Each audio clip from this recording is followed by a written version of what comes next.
Bonjour à tous, heureux d'être là avec vous, heureux de vous retrouver en ce samedi 9 octobre 2021, 6h02, heure du Québec. J'espère que vous allez bien, même si ça va aller de plus en plus mal. Je ne sais pas si vous voyez ce qui se passe en ce moment, surtout en Europe, mais ça semble être généralisé.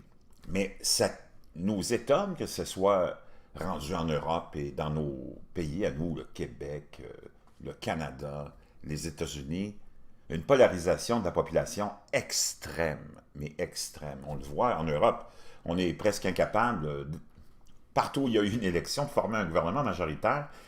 C'est des gouvernements de coalition partout, tout le monde s'accuse de corruption partout. Ça ne sera pas une sinécure tout à l'heure, je peux vous le dire, c'est juste le début. Bon, ça c'est sans compter que dans les autres pays où on a plutôt des formes de gouvernement plutôt tyranniques, des royaumes, des princes, on n'a pas une grande évolution qui s'est faite. Il n'y a pas vraiment un pouvoir qui est allé au peuple. Je ne sais pas si vous voyez qui se lance et qui se propose pour gouverner hein, dans les partis politiques qu'on nous offre en Europe et au Canada. C'est toujours de l'élite, toujours des gens qui valent des millions. J'ai pas vu grand représentant du peuple, j'ai pas vu beaucoup de programmes qui s'adressent vraiment au peuple. C'est toujours des... En tout cas, on va y revenir. Pendant ce temps-là, tout le monde connaît la zone 51, hein, au Nevada, cet endroit en plein milieu du désert où il y a eu beaucoup d'allégations concernant les ovnis, puis des sérieuses, des très sérieuses, puis il n'y a jamais rien eu qui a été élucidé là-dessus non plus, puis qui a été vraiment contredit. Au contraire, hein, le Pentagone a publié un rapport dans lequel cet été, au mois de juin dernier, on confirme qu'il y a eu beaucoup, des centaines d'événements, de témoignages de pilotes de l'air américains ayant vu des phénomènes très étranges qu'on n'est pas capable d'expliquer. Donc la zone 51, c'est une chose. Maintenant, révélation choc. On apprend une révélation qui nous vient du US Sun. On va y revenir dans quelques instants. Une révélation choc sur une zone 52, voisine de la zone 51, mais celle-là concernant des essais militaires, de bombes de toutes sortes. Ça va être vraiment choquant quand on va aller lire ça ensemble, ce que nous apprend le US Sun. Mais avant d'y aller, je voulais juste vous rappeler que selon l'association qui analyse et scrute les dépenses militaires dans le monde, en 2020, les dépenses militaires mondiales ont atteint près de 2000 milliards de dollars. 2000 milliards de dollars pour l'armement, pour le complexe militaro-industriel mondial. Les 10 premiers pays représentent environ 75% de ce chiffre. Incroyable, mais vrai. C'est comme si plus ça change, plus c'est pareil. États-Unis, hein, dépenses militaires en 2020, en milliards 778, ça a augmenté de 6,2 par rapport à 2019, on était à 732 milliards. La Chine, 252, en baisse, elle, de 3%. L'Inde, 72 milliards.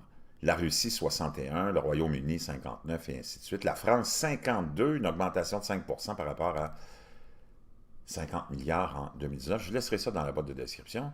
C'est très instructif. Hein? Les dépenses militaires, wow! 2000 milliards. Alors, on apprend qu'à l'intérieur de la base militaire secrète de la zone 52, celle-là, on a testé des bombes nucléaires et chimiques, du poison, ont été testées dans le désert du Nevada. Ça a été publié hier. La zone 51, la base hautement classifiée de la US Air Force, qui a été pendant des années au centre d'un complot parmi les fanatiques extraterrestres et les ufologues, a une installation sœur moins connue qui recèle ses propres sombres secrets. La zone 52, également connue sous le nom de Tonopah Test Range, TTR, est située à Tonopah, dans le Nevada, environ 70 000 au nord-ouest de la célèbre installation de la zone 51. Je vous laisserai les liens, naturellement, de ces deux articles-là dans la boîte de description. Des missiles ont été testés, des bombes ont été larguées, des avions de pointe ont tous été pilotés à cette base-là. L'installation militaire s'étend sur 525 000 carrés et a été ouverte en 1957 en tant que site d'essai pour les programmes d'armes du département de l'énergie des États-Unis. Des missiles ont été testés, des bombes ont été larguées et des avions de pointe ont tous été pilotés à la base au cours des 6 dernières décennies. Il y a eu des tests secrets, naturellement. Entre 1977 et 1988, on y apprend que le champ de tir a accueilli un programme d'entraînement au combat portant le nom de code Constant Peg, qui testait les avions russes Mikoyan MiG, les fameux MiG, contre des équipages, des radars et des drones américains. Malgré des milliers de missions effectuées au cours de 11 ans, l'opération est restée complètement secrète jusqu'en novembre 2006. Le célèbre avion d'attaque furtif bimoteur Lockheed F-117, le fameux Nighthawk, a également été secrètement testé sur le site de 82 à 89, tandis que le programme F-117 était classé secret, mais vers 1992, on sait très peu de choses sur les avions qui ont été testés sur le site par la suite. Pourtant, la base reste incroyablement active. Aujourd'hui, il y a à peine 4 ans, elle a reçu un certain nombre de mises à niveau de points pour aider à faire avancer l'initiative de modernisation, imaginez-vous, de l'arsenal nucléaire. On pensait qu'on en avait fini avec l'arsenal nucléaire, avec tous ces traités bidons qui sont signés. À chaque fois qu'on veut donner un spectacle de bienfaisance politique, on organise une signature d'un traité quelconque qui ne veut absolument rien dire, c'est juste pour des photos de famille, pour les idiots du village qui pensent que les politiciens accomplissent quelque chose. L'une des principales installations de la base est un grand aérodrome composé d'une piste de 12 000 pieds et de nombreux hangars. Un aperçu de l'installation montre également 50 dortoirs à 2 niveaux capables d'héberger des milliers de travailleurs. Les travailleurs qui sont amenés par avion pour travailler à la base atterrissent dans un terminal privé et sont escortés par des véhicules du gouvernement selon des rapports locaux. Selon le site web, TTR propose une large gamme d'équipements de suivi des signaux, notamment des vidéos, des caméras à grande vitesse et des dispositifs de suivi radar. Cet équipement est utilisé pour caractériser la balistique, l'aérodynamique et les performances des parachutes pour les obus d'artillerie, les largages de bombes, les missiles et les roquettes. Comme ça, on avait toujours les mêmes bonnes intentions d'aller bombarder nos ennemis. Plus ça change, plus c'est pareil. Donc, contamination radioactive, les récentes activités de tests répertoriés à la base ont inclus des études de trajectoire d'armes simulées, de roquettes lancées par air, des tests d'explosifs et des tests de pénétration au sol.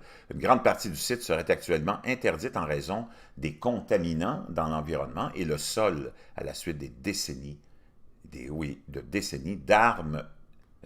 d'armes.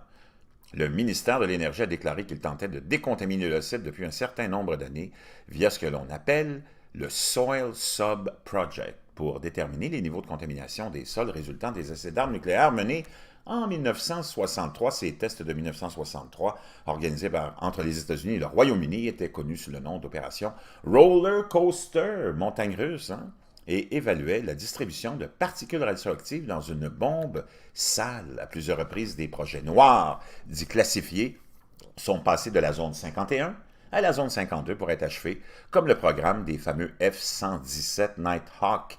Contrairement à son installation sol, la zone 52 est visible sur les cartes et par satellite, bien que la route menant à ses portes d'entrée ne le soit pas.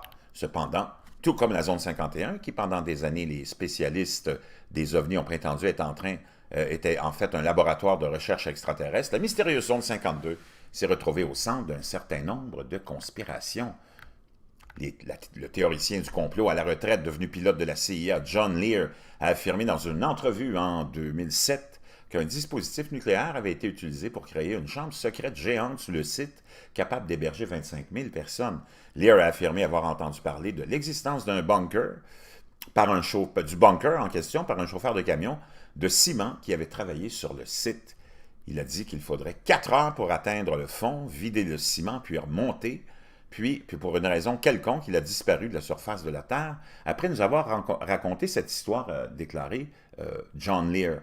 Il allègue, en outre, qu'il existe un terrain souterrain à grande vitesse qui relie la zone 52 à Las Vegas, un concept qui a été discrédité par les autorités locales de l'époque, c'est bien évident. De plus, Lear a affirmé que les pilotes sur le site lui avaient dit que la base avait des pistes secrètes qui ont la capacité de s'ouvrir et de se fermer comme des fermetures à glissière. Ils regarderont vers le bas et ce sera une forêt, un désert ou un paysage naturel, et tout d'un coup, il se décompressera comme ça et ils verront une piste, puis le paysage remontera et cela semblera normal. Les chiens de garde militaires ont déjà déclaré qu'ils ne pensaient pas qu'il y a une grande opération souterraine en place dans la zone 52. Un résident local, José Ramirez, a déclaré à CBS en 2007 que lorsqu'il est arrivé pour la première fois à Tonopah, il avait entendu dire qu'il travaillait à l'époque sur un avion à la base qui monterait dans l'espace et redescendrait et atterrirait pour la NASA. Donc, déjà, on est rendu là. Hein?